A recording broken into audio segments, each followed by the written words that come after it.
আচ্ছা সিডনি ভাই, মানুষের বয়স বাড়ার সাথে সাথে মানুষ ম্যাচিউর হয়, আর তুমি তো দেখতেছি দিন দিন ছোট হচ্ছ। ছোট হচ্ছি? হঠাৎ এরকম কথা করছিস কেন? নিজের কর্মকাণ্ডগুলো একটু ভাইবে দেখো, তালি বুঝতে পারবা। দেখ মায়া, আমি সিডনি কিন্তু অন্য মানুষের মতন না। আমি কিন্তু একটু আলাদা।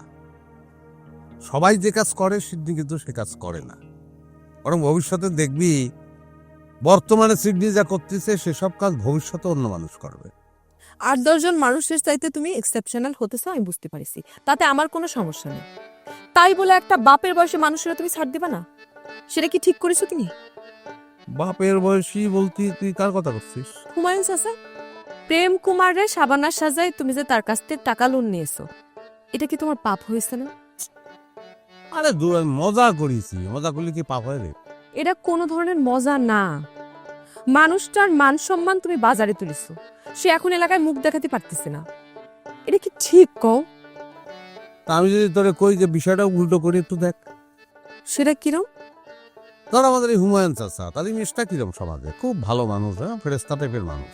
হ্যাঁ, বউ মরে যাওয়ার পরে আর বিয়ে করেনি, দীর্ঘ জীবন এরম কাটায় দিছে। সেই লোকটার ভেতরে এখন প্রেম জায়গা উঠছে, থাল পাতাল প্রেম।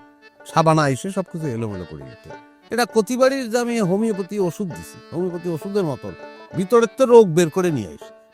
তোমার কথা ঠিক আছে, হুমায়ুন চাচার মনের মধ্যে যদি কিছু থাকেও থাকে, সেটা তার ব্যক্তিগত ব্যাপার। মধ্যখানে তুমি কেন সবার কাছে ভিলেন হয়ে যাচ্ছ? ওরে বাবারে, আমি তো এত কিছু ভাইবে করি।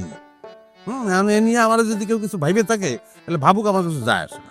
না, এখন থেকে তোমার যা মন চায় তা তুমি করতে পারবে না, আমার জন্য হলেও না।